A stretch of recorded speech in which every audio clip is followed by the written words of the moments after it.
and that is DNA, or biological information. In fact, scientists, I'm sure you read about this not long ago, finished mapping the human genome. And it was very interesting. The human genome is the blueprint inside every cell that explains how to build all the proteins in your body. And I love the words of President Clinton when they announced this breakthrough. They'd actually mapped the human genome. He said, "Today, we are learning the language in which God created life." And that's exactly true.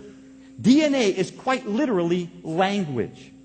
It's language. Inside every one of your 100 trillion cells in your body is this famous double helix of DNA. And if you were to open it up and stretch it out, it would stretch out 6 feet long inside every one of your cells.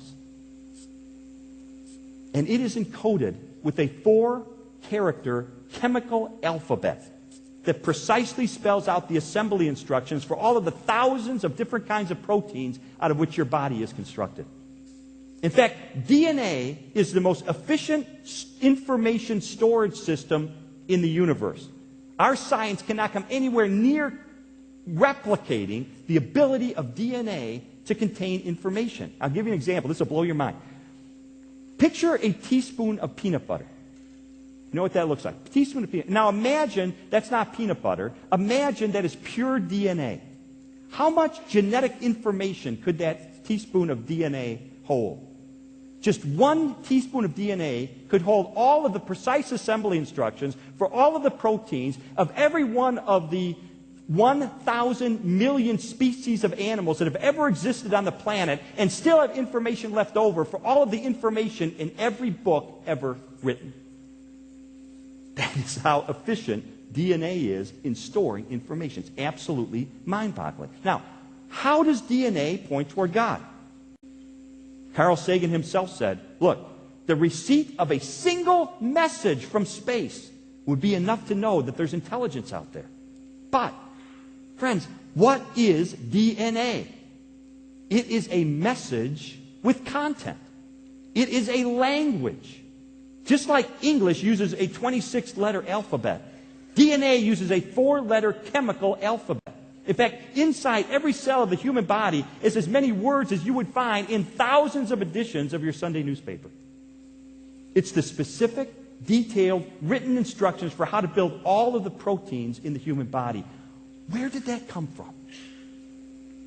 If a single message from space is enough for us to conclude there must be an intelligence behind that, then what about this vast amount of information that's contained in the DNA of every animal on the planet? Nature by itself can't produce information. It can produce patterns. You know, if you're walking down the beach and you see ripples in the sand, what's your conclusion? Well, that nature, the waves, were coming up on shore and created this pattern. Nature can produce patterns, no problem.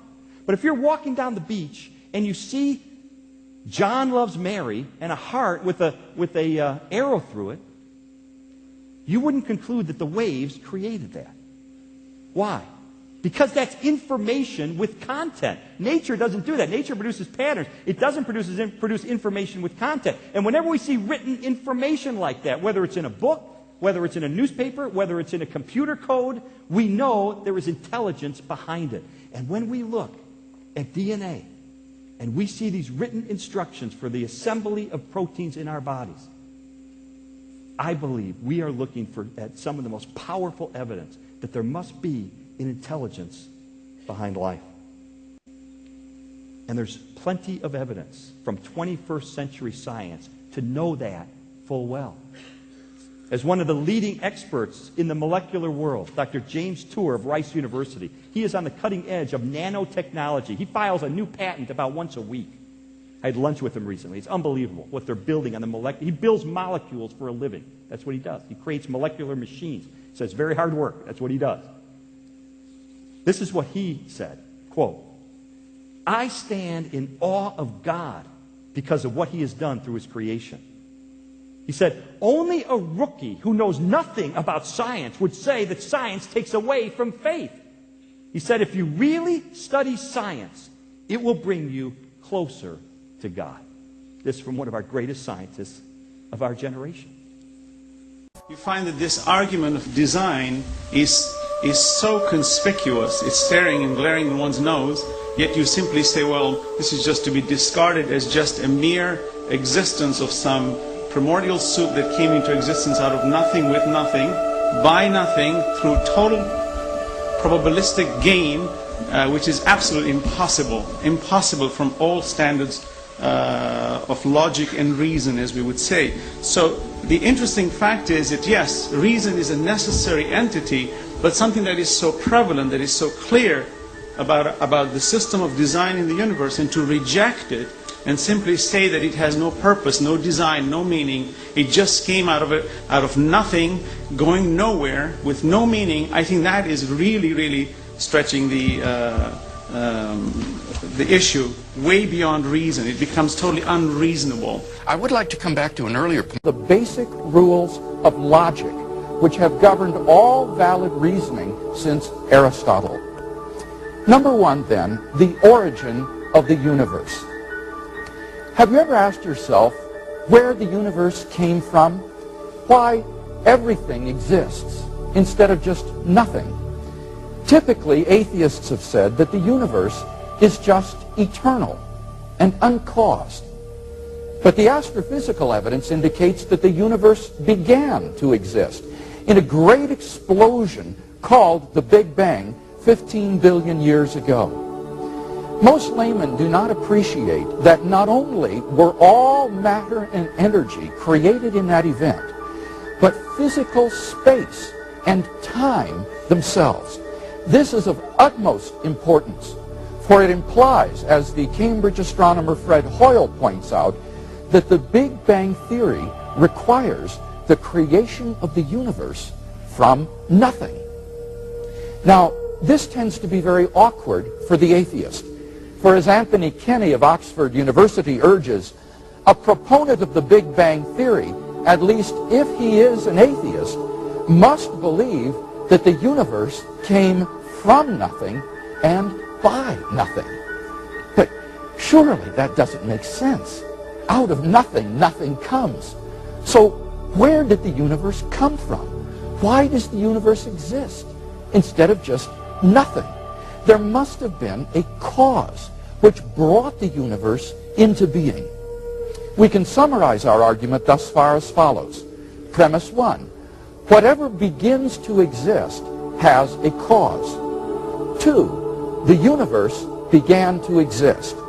3, therefore, the universe has a cause. Now, from the very nature of the case as the cause of space and time, this cause must be an uncaused, changeless, timeless, and immaterial being of unimaginable power which created the universe.